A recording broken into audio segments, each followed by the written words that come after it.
Bueno, queridos amigos de la 104.9 FM, ya estamos aquí con el asambleísta Henry Cucalón.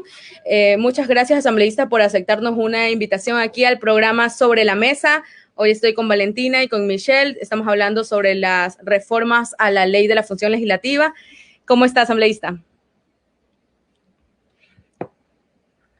¿Nos escucha bien, Muy asambleísta? bien, muchas gracias para felicitarla. Nuevo desafío. Sí, yo las escucho bien. ¿Ustedes? Sí, un poquito cortado, pero bien. ¿Sí? ¿Sí Abogado me escuchan Cucalón, bien? tenemos una pregunta. Sí, la escuchamos. Sí. Tenemos una pregunta. ¿Cuál es el objetivo general de estas reformas? ¿Qué buscan lograr dentro del cuerpo legislativo?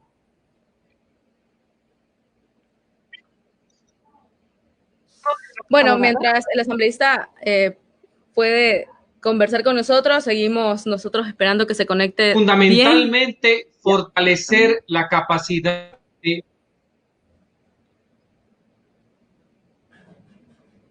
Hay un poco de problemas de conexión. ¿Nos escucha bien? ¿Me No, escuchan? Sí, ahora ahí sí. la escuchamos.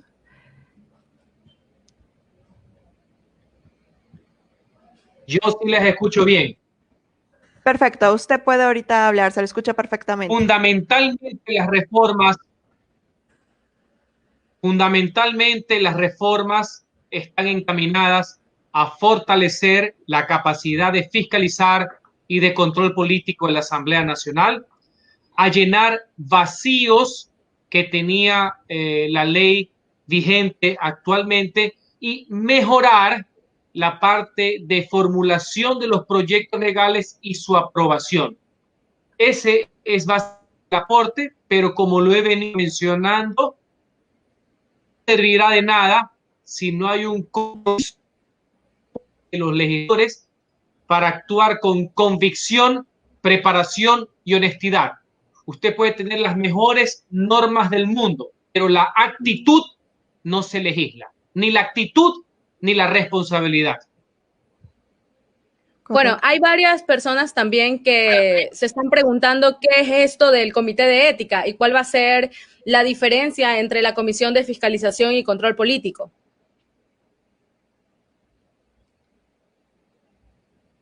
La gran diferencia radica en que la Comisión de Fiscalización y Control Político es para llevar adelante los procesos contra todos los funcionarios y dignatarios que están inmersos en el artículo 131. Es decir, ministros de Estado, procuradores, presidentes del Consejo de Judicatura, contralores, etcétera. La Comisión de Ética es la que revisa la actuación y sanciona a los asambleístas, es decir, es hacia lo interno y reemplaza a la figura existente de la Comisión que solo se accionaba contra denuncia expresa. Aquí la Comisión de Ética está conformada desde su misma integración del Parlamento, es de carácter permanente, tiene 5 miembros y solamente que puede juzgar a los asambleístas de su seno, sino que también puede formular políticas y resoluciones para el mejor desenvolvimiento de la Asamblea. Por ejemplo, un punto importante, que es una innovación que tiene la función legislativa, es evitar los conflictos de interés que puedan tener los asambleístas en la formulación y desarrollo de los cuerpos legislativos. Asambleísta Cucalón, ¿cómo está? Mucho gusto y de todas maneras le damos una calurosa bienvenida a pesar de que estamos en estos momentos con estas plataformas, el internet a veces nos puede complicar un poco, pero de todas maneras le damos la bienvenida y quisiéramos también hacerle otra pregunta, ya que estamos en este tema de las reformas de la Ley Orgánica de la Función Legislativa. Mi preocupación, por ejemplo, es cómo poder prevenir o cómo evitar que en este caso el comité de ética pueda verse o pueda llegar a convertirse, no sé, como una especie de cacería de brujas o llegar a haber conflicto de intereses frente a la persecución de los otros asambleístas.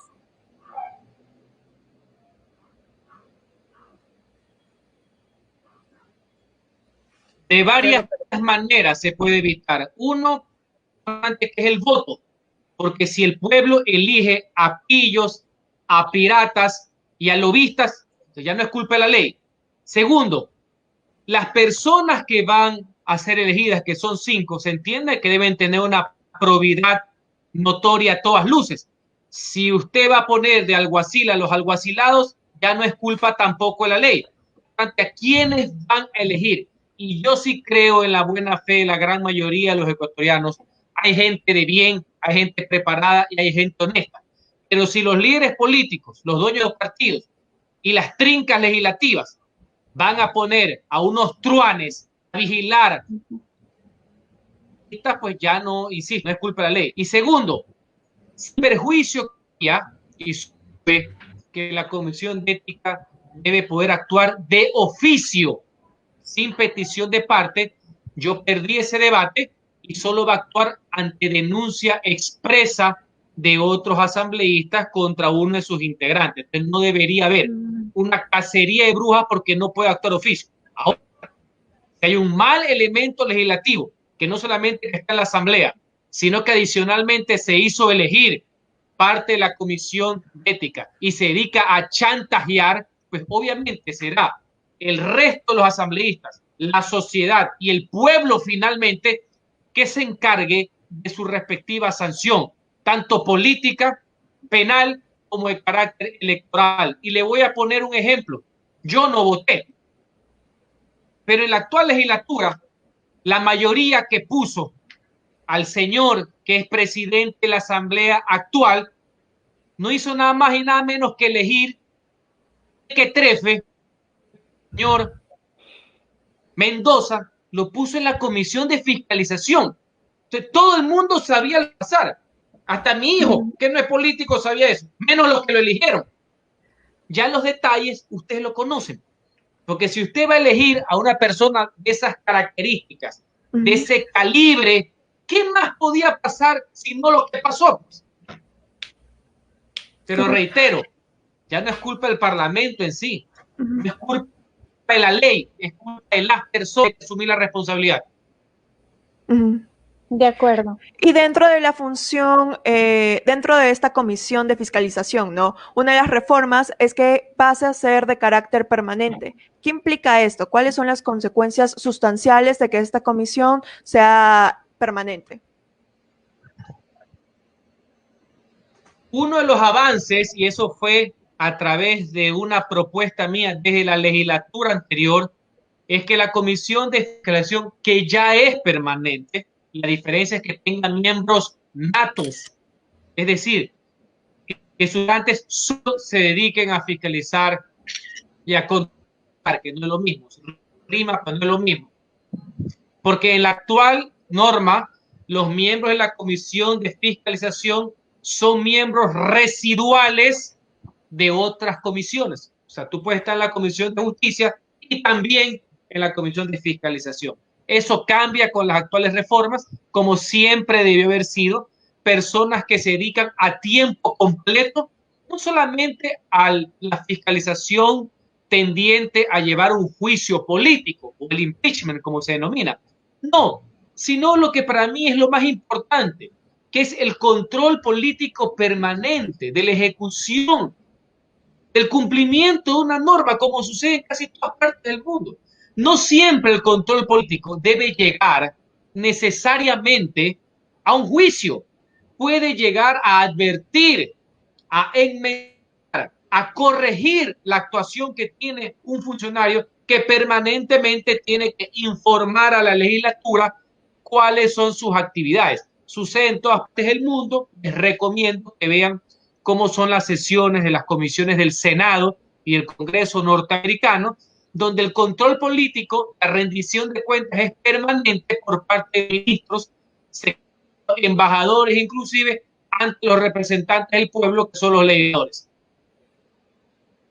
Bueno, asambleísta, y también queremos cambiar un poco el tema a lo ocurrido ayer con el juicio político al presidente del Consejo de Participación Ciudadana. ¿Usted qué piensa de este organismo y también de su máxima autoridad tan cuestionada, inclusive también en el 2018? Siempre he pensado lo mismo, no he cambiado de criterio. lo he sostenido, lo he argumentado en la legislatura hace varios años. El Consejo de Participación no tiene razón de ser. Desnaturaliza el Estado de Derecho y la democracia, porque la participación ciudadana es transversal. No necesita un organismo que lo tutele, y en este caso, que tenga facultades abusivas y atrabiliares, que en la práctica es el garante del totalitarismo. Ahora bien, como ese organismo no es que lo creó Correa, no, fue idea del correísmo, que plasmó en una constitución que fue aprobada por mayoría del pueblo ecuatoriano, la única alternativa para eliminarlo, porque no tiene razón de ser, es hacerlo por la misma vía, que sea el pueblo el que lo haga. Y por eso, sin perjuicio de las acciones de fiscalización que hemos ido llevando a cabo, recordemos que ya el pueblo en el año 2018 cesó a todos los integrantes de la Comisión de Participación Ciudadana, todos vía voto popular. Después los nuevos integrantes, los que llegaron por el voto popular, también el primer presidente fue destituido, el famoso pillo que mancilló la sotana. Y ahora este farsante a tiempo completo también ha sido destituido. Eso yo en mi intervención del día de ayer sostuve que hay que ir a lo de fondo. Pero juicio, el juicio definitivo y popular, que es la cesación y la eliminación de este ente y por tanto de todos sus consejeros. Yo no quiero perder el tiempo, ni quienes me reemplacen sigan perdiendo el tiempo en juicios políticos a la carta, temas de antojos, actuales, hoy día fue Cruz, mañana la que viene. No. Esto no puede continuar así.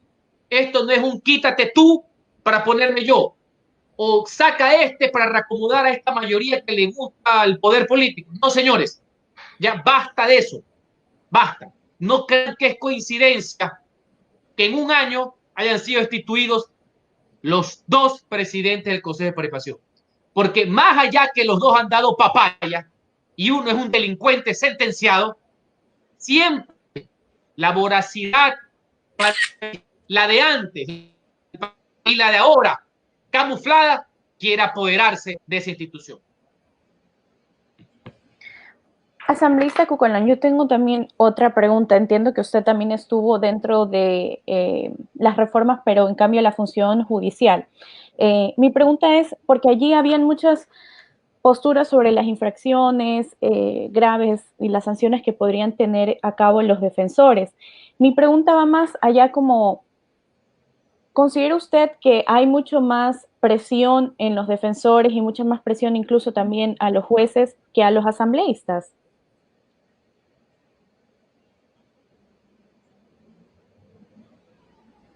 ¿Presiones de qué orden? O sea, por ejemplo, en el caso de una de las propuestas en la reforma de la función judicial estaba que, por ejemplo, un defensor no comparezca a una audiencia y eso era exceptuándose por un caso fortuito y tenía que justificarlo.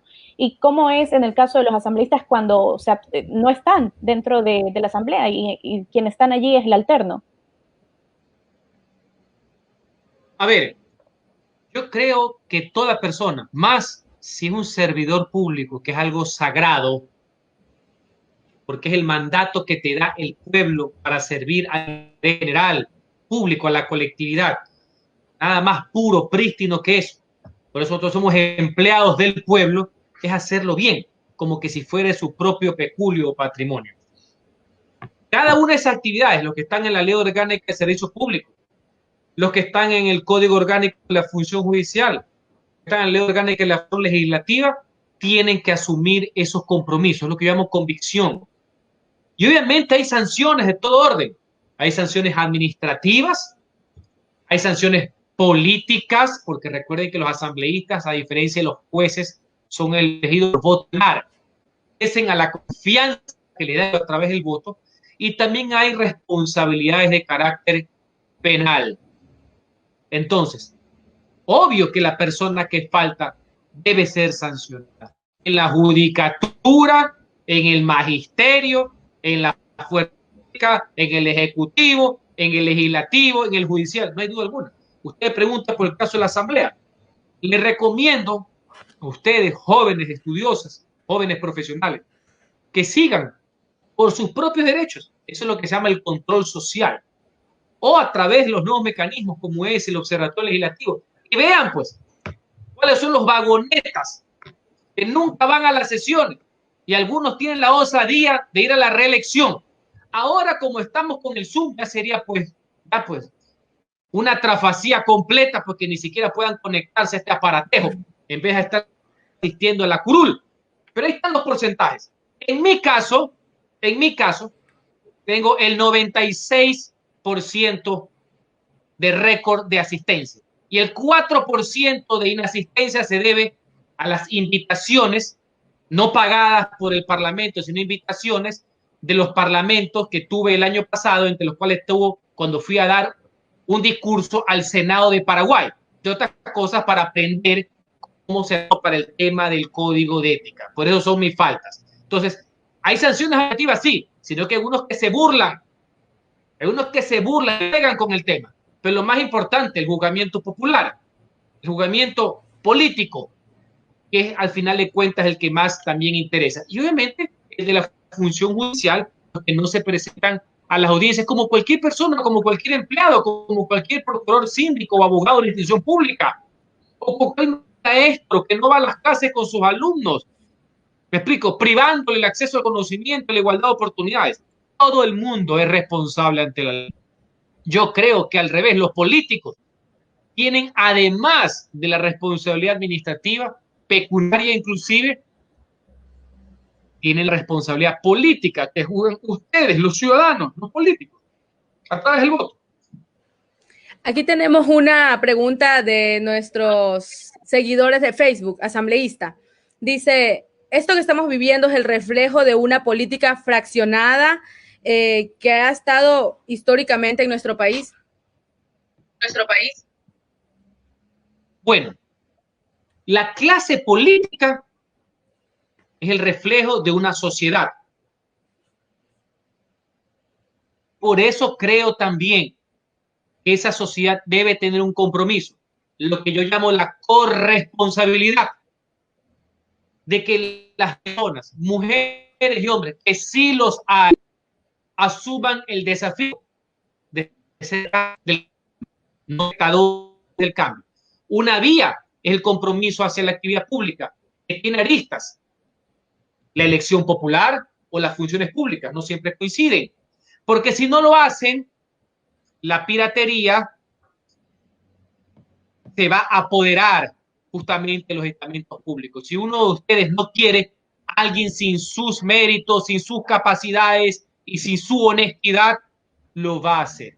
Pero también se necesita que la sociedad vaya en eso. Y le voy a poner dos ejemplos prácticos. Uno, ¿ustedes creen que no existía corrupción antes de la pandemia? ¿Ustedes creen que no existía el trato de los hospitales? ¿Que los ecuatorianos social no estaba repartido? Teodoro Maldonado Carbón era un botín de una familia en particular, ahora encausada desde el padre hasta los hijos, parece ya en Netflix todo aquí. Todo el mundo lo sabía de una otra manera. Llegó al hastío ciudadano cuando eso, que es condenable, por no es que la gente aplaude, por supuesto que criticaba, pero llegó al hastío, a la indignación, a la repulsa, cuando en plena pandemia, cuando hubieron miles de muertos por falta de atención, cuando los muertos no había cómo enterrarlos, cuando la gente perdía cientos de miles de plazas de empleo, donde la gente no tenía recursos para poder comprar su comida, satisfacer sus necesidades básicas, comprarle el medicamento a sus hijos, esta horda de delincuentes seguía apoderándose de los recursos del pueblo ecuatoriano. Y por eso es que estalló. Ojo, no es que no estaba. Y voy a poner otro ejemplo político. Piden a los presidentes, a los legisladores, que hablen como Roldós, que se paren como Barack Obama. Pero la gente pide eso, no es ni como Roldós ni como Obama. ¿Cómo es eso entonces? Una teoría de la proyección al revés.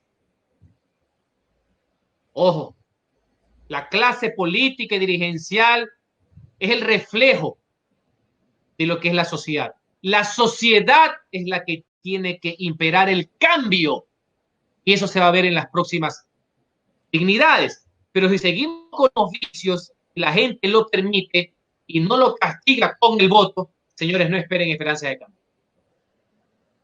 Estamos totalmente de acuerdo con ese pensar, asambleísta Cucalón, y en ese sentido, bueno, ya nos quedan pocos minutos para el programa. Una vez más, le agradecemos por haber sido parte de este espacio. Le deseamos también el mayor de los éxitos ahora que bueno, lamentablemente no podrá continuar dentro de la asamblea, pero esperemos que dentro de otras esferas también se pueda dar lugar y que, obviamente, si en algún otro momento de este espacio contemos con su presencia nuevamente.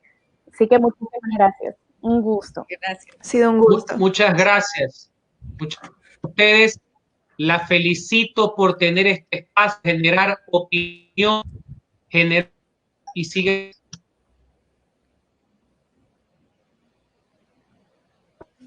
Gracias. Gracias. Bueno, queridos amigos de la 104.9 FM, esta ha sido la conversación con el abogado Henry Cucalón respecto a toda la coyuntura legislativa